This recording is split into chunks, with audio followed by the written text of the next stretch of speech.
Let's now determine the population model as well as predict the population in 2025 using the given population information.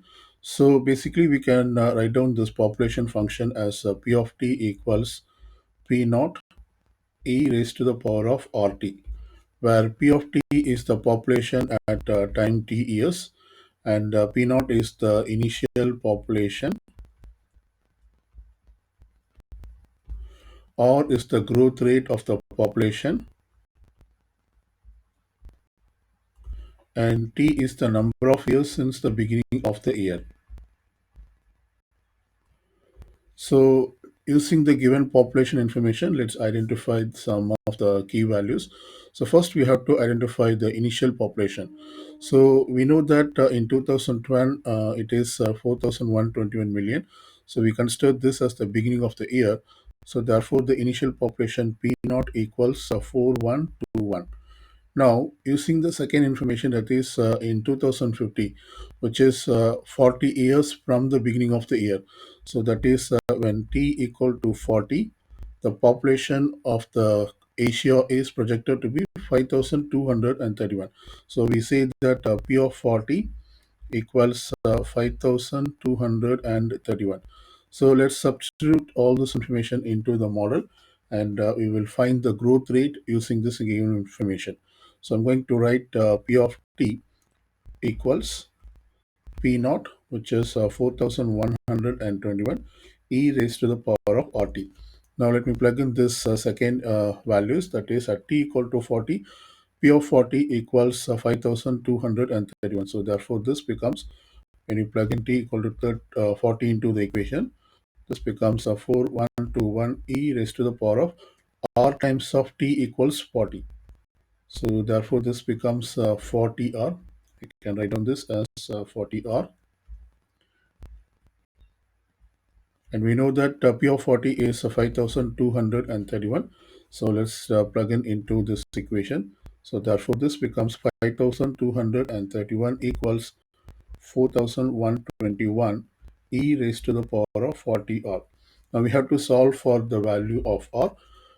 We can first divide both sides by 4,121. So when we do that, we get 5,231 divided by 4,121 equals e raised to the power of 40r. Now to solve for r, we have to take natural logarithm on both sides. So let me do that. This becomes 5231 over 4121. This equals natural logarithm of e raised to the power of 40r. We then use the properties of logarithms, that is the power property. And when you do that, this 40r comes into the front. So therefore, this equation becomes natural logarithm of 5231 over 4121 equals 40r times of natural logarithm of e. Natural logarithm of e, this value equals 1, so it becomes 40r times of 1, which in fact 40r. So we can now solve for r from this equation. So we have to divide both sides by 40. So therefore we write r equals natural logarithm of 5231 over 4121 all over 40. We can plug those values into the calculator, and when we do that we get 0.00596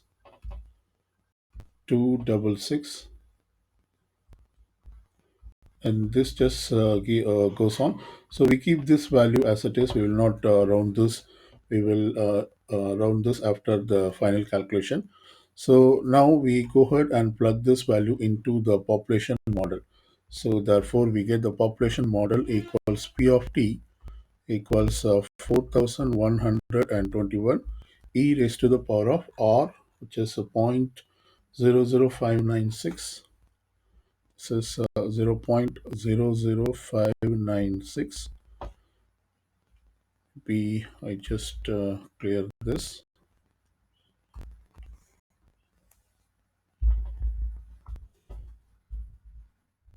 296, and it goes on raised to the power of t. So basically, this is the population model.